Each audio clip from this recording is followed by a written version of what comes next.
Commander Derek Vance had been fighting on the frontier world called Kasara for 18 long months, and he had watched his soldiers fall one by one until only a handful remained. And when the Alliance Command finally sent him a message saying they would reward his service, he felt something close to hope for the first time in years.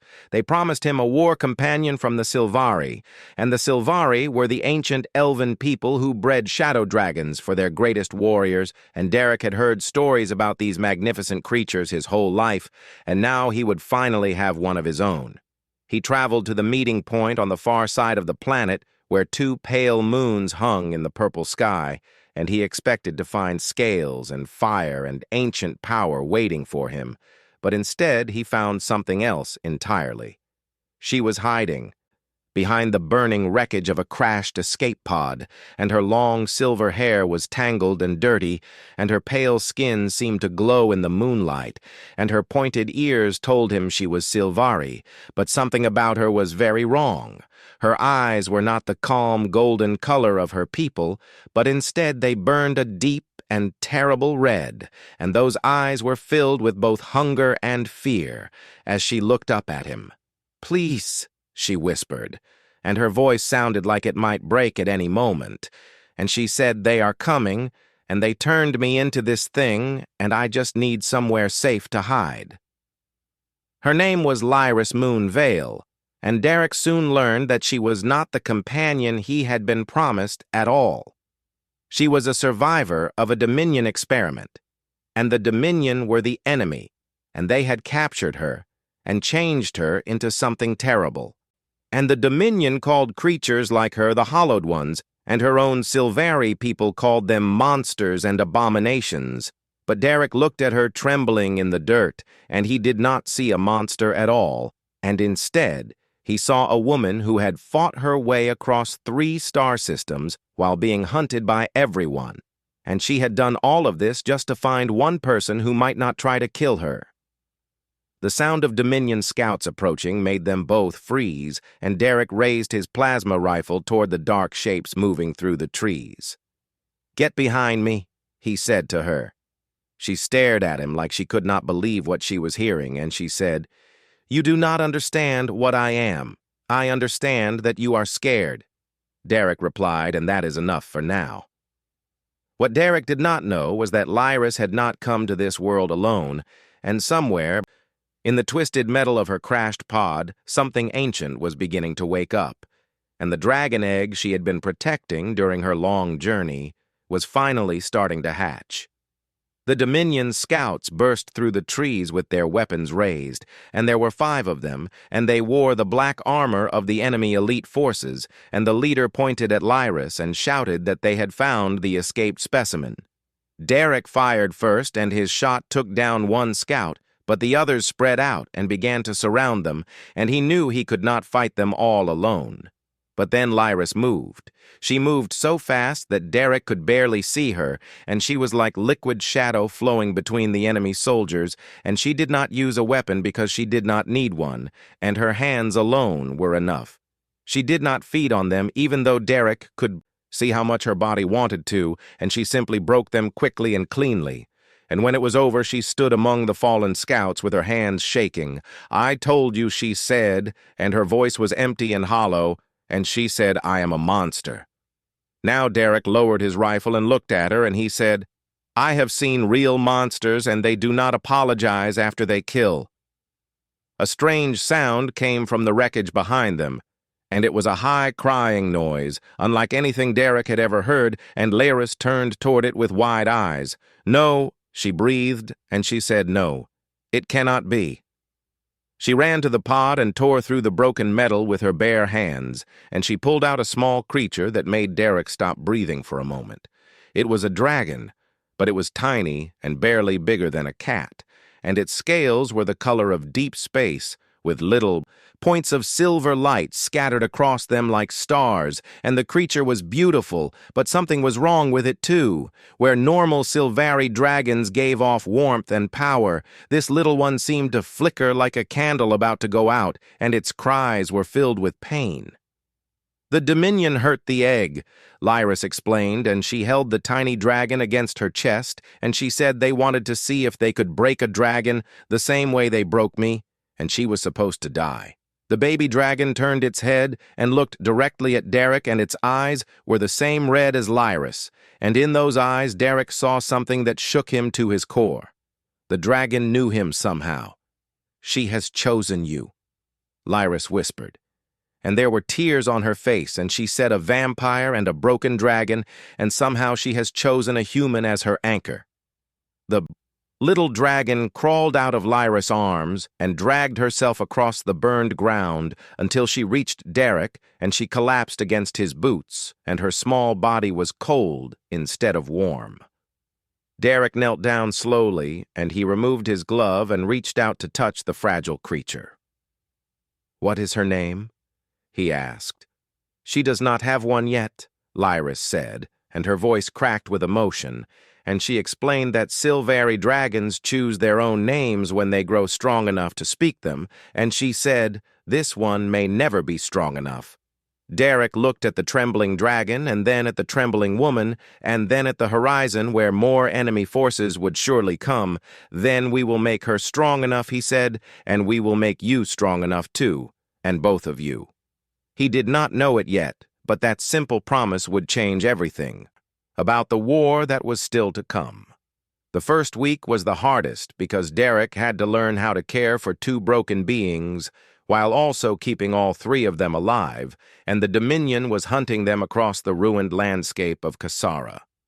The little dragon would not leave his side, and she followed him everywhere, and when he slept, she curled up on his chest, and her cold body slowly grew warmer against him, and Derek started calling her Nova, because sometimes her dark scales would flash with dying starlight.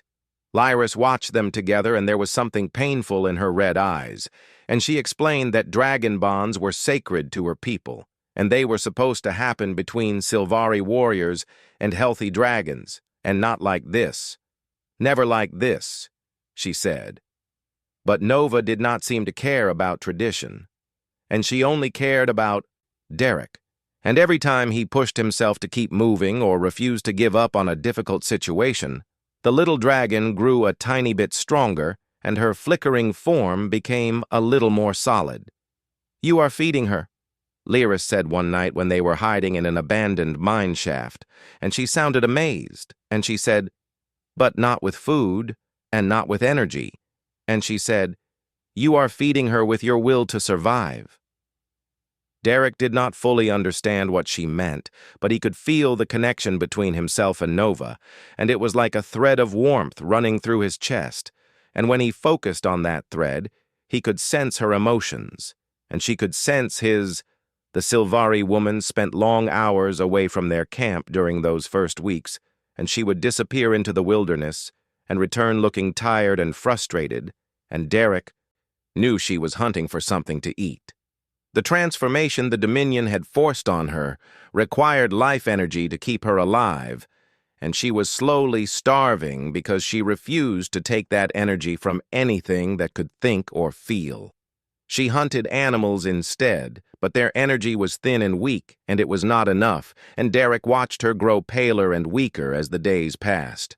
On the 10th night he found her sitting alone at the edge of their camp, and her hands were shaking so badly that she could not hold her knife steady enough to clean it. "You are dying," he said. "I am already dead," she replied, and her voice was flat and empty, and she said, "What is left of me is just echoes, then let me help." Derek said. She looked at him with those terrible red eyes, and for a moment he saw who she had been before the Dominion took her, and she had been a healer and a scholar and someone who spent her life helping things grow, and now she was this. "You do not know what you are offering," she whispered. Derek rolled up his sleeve and showed her his bare forearm, and he said, "I know exactly what I am offering, and I have read the Alliance files on the Hallowed, and I know you do not have to kill to feed, and you just have to borrow." "It will hurt," she warned him. "Everything hurts," Derek replied, and he said, "Take what you need." The feeding was strange and painful and cold. Fire spread through his veins, But there was something else, too, and when Lyris drank from him, he could feel her emotions flooding into his mind, and he felt her grief and her shame and her desperate hope that she could become more than what the Dominion had made her. And she felt his emotions, too. She felt his loneliness and the long years of war that had slowly emptied him out piece by piece. And she felt his fear that when the fighting finally stopped, there would be nothing left of him worth saving. When it was over, Lyris was crying. "I am sorry," she said, and tears ran down her pale cheeks, and she said, "I am so sorry for what they did to you." Derek was pale and weak, but he managed to smile, and he said, "Same." Nova crawled between them and pressed her small body against both of them, and for the first time since she had hatched, she was warm instead of cold, and she made a sound that was almost like a word. "Family," she said, or something close to it. Lyris and Derek both stared at the little dragon and then at each other. "Did she just speak?" Lyris whispered. Derek reached down and touched Nova, and through their bond he felt something new and powerful growing in the tiny creature. And he smiled, I think she said, and he looked at the Sylvari woman and then back at the dragon, and he said, "I think she is telling us what we are now. The Dominion found their hiding place the next morning, and they brought enough soldiers to wipe out a small army. But Derek and Lyris and Nova were not a small army. They were something else entirely, and they were something the Dominion had never faced before, and they were about to learn what happens when broken things decide to fight back together." 3 weeks had passed since Derek first found Lyris hiding behind that crashed escape pod, and in those 3 weeks, everything had changed. Nova was growing fast, and she was now the size of a large dog, and her scales shimmered with captured starlight whenever she moved, and the bond between her and Derek had become something the Sylvari had never seen before in all their long history with dragons. She could not breathe fire like normal dragons, because the Dominion experiments had burned that ability out of her, but she had gained something else instead, and Derek discovered it by accident during a fight with a Dominion patrol. One moment Nova was beside him, and the next moment she simply was not there, and then she appeared inside the enemy vehicle, and her claws tore through the controls, and the soldiers inside never knew what hit them. "She can walk through solid things," Lyris said afterward, and her voice was filled with wonder, and she said, "I have never heard of a dragon who could do that." Neither had Derek, but he was learning not to be surprised by anything anymore. The three of them had become a deadly team, and they moved through the wilderness of Kasara like ghosts, and the Dominion patrols that hunted them started disappearing one by one, and soon the enemy soldiers began to whisper stories about the demon and the dragon and the human who could not be killed. Derek found other Alliance survivors hiding in the ruins of the old frontier outpost, and there were 17 of them, and they had been waiting to die when he arrived, and instead he gave them something to fight for. He gave them hope. Lieutenant Maya Cole was the highest-ranking survivor, and she was a small woman with short dark hair and hard eyes, and she had stopped believing in anything until she saw Derek and his strange companions. "How are you still alive?" she asked him. Derek looked at Lyris and Nova, and he shrugged and he said, "We take care of each other." The Alliance survivors joined them, and suddenly they were not just running anymore, and they were fighting back. And the Dominion forces on Kasara started to realize they had a serious problem. But there was another problem that Derek had to deal with, and it was Lyris. She was feeding from him regularly now, and each time she took what she needed, he grew a little weaker, and he could hide it from the others, but he could not hide it from her. "You are giving too much," she told him one night when they were alone, and her red eyes were filled with worry, and she said, "If you keep this up, you will die." Derek shook his head, and he said, "Then we find another way. There is no other way." Lyris replied, and her voice was bitter, and she said, "I am a parasite, and that is what the Dominion made me, and that is all I will ever be." Nova growled and pressed her head against Lyris, and through the bond, Derek felt the dragon sending waves of disagreement and love toward the Sylvari woman. "You are not what they made you." Derek said, and he reached out and took her cold hand in his warm one, and he said, "You are what you choose to be." Lyra stared at him, and something shifted in her red eyes, and it was something like hope. "How can you still believe that?" she whispered, and she said, "After everything you have seen and after everything you have lost. And how can you still believe that people can choose to be better?" "Because I have to," Derek replied, and he squeezed her hand. And he said, "If I stop believing that, then the Dominion wins, and I am not going to let them win." The next morning, Maya came running into their camp with news that made everyone go silent. A Dominion battalion was coming, and they were bringing 400 soldiers and heavy weapons, and they would arrive at the ridge overlooking the outpost within 20 hours. "We should run," Lieutenant Cole said, and her face was pale, and she said, "We cannot fight that many." Derek looked at the ridge in the distance, and then at his small band of survivors, and then at Lyris and Nova. "No," he said, and his voice was calm and steady, and he said, "We are done running, and if the Dominion wants this world, they will have to take it from us." Maya stared at him like he was crazy, and maybe he was, but the other survivors were nodding, and they were tired of being afraid, and they were ready to stand and fight. Lyris moved to stand beside Derek, and she said, "I am with you." Nova spread her wings and shrieked a challenge at the sky, and her scales blazed with fierce light. Derek smiled, and it was not a nice smile, and it was the smile of a man who had nothing left to lose and everything to prove. "Then let us show them what we are made of," he said. The Battle of Kasara.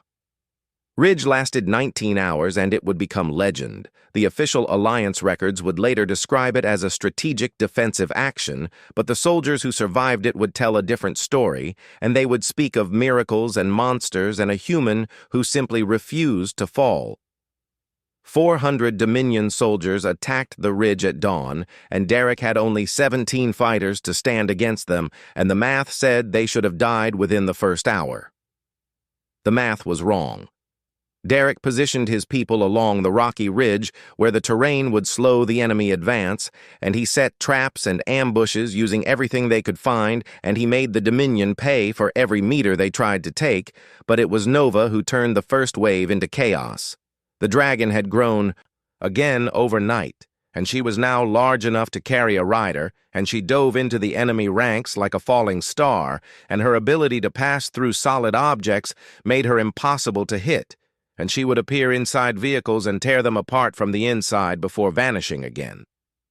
The Dominion soldiers panicked when they realized their weapons were useless against her, and that panic cost them dearly.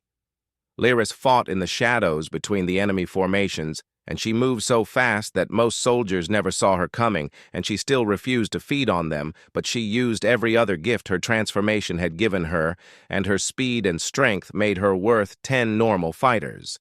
But the Dominion kept coming, and they had numbers on their side, and slowly they pushed forward, and Derek watched his people fall one by one. By the 10th hour, they had lost 6 fighters, and the survivors were exhausted and running low on ammunition, and the Dominion commander sent a message offering them a chance to surrender. Derek did not even bother to respond. Lieutenant Maya Cole was wounded in the 12th hour when a plasma bolt caught her in the shoulder, and Derek dragged her behind cover and told her to stay down. "We cannot win this," she gasped, and her face was gray with pain, and she said, "There are too many of them."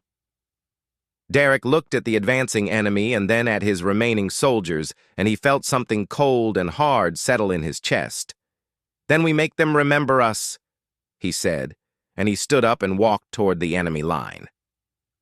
What happened next would be debated for years, because no one could quite explain how one human survived what Derek Vance survived that night. He moved through the Dominion ranks like death itself, and his rifle ran out of ammunition, and he used it as a club, and when that broke, he pulled out his combat knife and kept fighting, and every time he should have fallen, he found another reason to keep standing. The remaining Alliance soldiers watched in amazement, and then they found themselves moving forward too, because how could they hide when their commander was out there alone fighting for all of them? Lyris appeared at his side when a Dominion officer tried to shoot him in the back, and she broke the officer in half without slowing down, and her red eyes were blazing with something that might have been love or rage or both. Nova screamed overhead, and her voice had changed, and it was deeper now and more powerful, and the sound of it made the Dominion soldiers freeze in terror. The enemy commander called for reinforcements, but none came because Nova had destroyed their communication equipment hours ago, and he called for retreat, but his soldiers were too scattered and afraid to organize, and he called for air support, but the Alliance had finally sent ships in response to the distress signal Derek had sent 3 days earlier. The first Alliance dropship appeared in the sky just as the sun began to rise, and it was followed by a dozen more, and suddenly the Dominion battalion was the one being surrounded. The enemy commander surrendered at dawn, and he was brought before Derek, who was bleeding from more wounds than anyone could count, and somehow still standing. "What are you?" the commander asked, and his voice shook with fear. Derek looked at Lyris, who was covered in enemy blood, but had not fed on a single soldier, and he looked at Nova, who had grown into something beautiful and terrible, and he looked at the survivors who had followed him into impossible battle. "We are what happens," Derek said, and his voice was steady despite his wounds, and he said, "We are what happens when you break people who refuse to stay broken."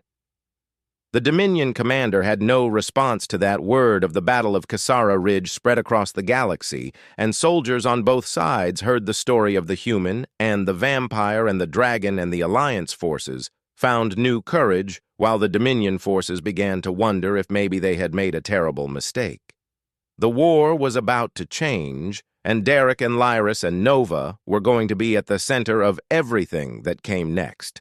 6 months after the Battle of Kasara Ridge, the war finally reached its end.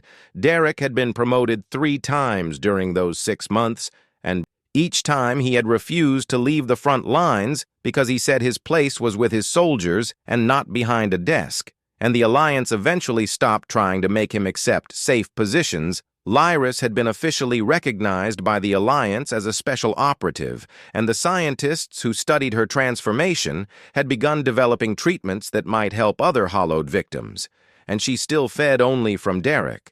But now she needed less than before, and the bond between them had stabilized into something neither of them fully understood. They were connected in a way that went beyond words, and when one of them was in danger, the other felt it instantly, and when one of them was happy, the other smiled without knowing why. But it was Nova who had changed the most of all. The dragon was now the size of a small spacecraft, and her scales blazed with the light of captured stars, and she had finally spoken her true name into existence, and the name she chose was Voidheart.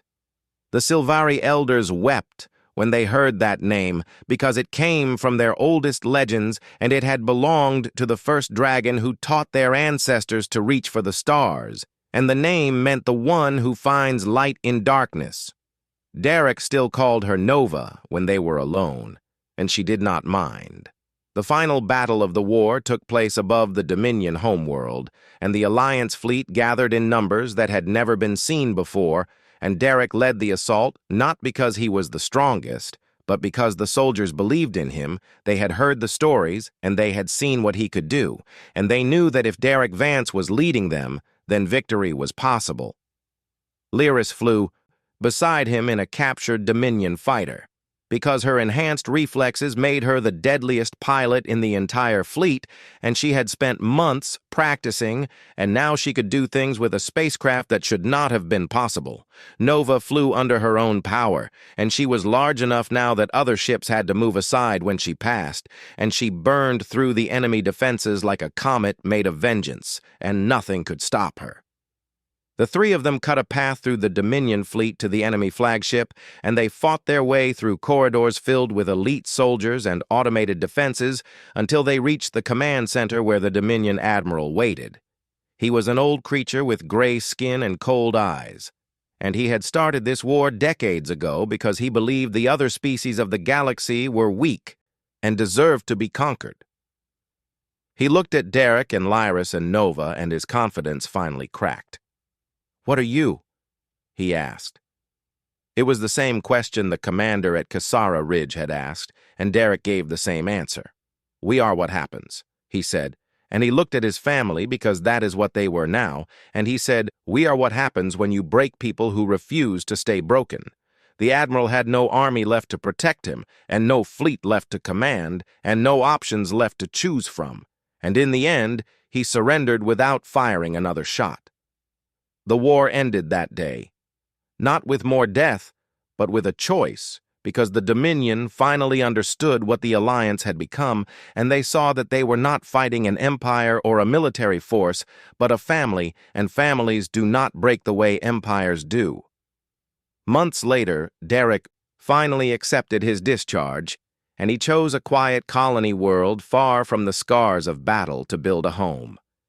Lyris stood beside him as they watched their new house being constructed, and her silver hair had grown back healthy and strong, and her red eyes had softened into something gentler and more peaceful.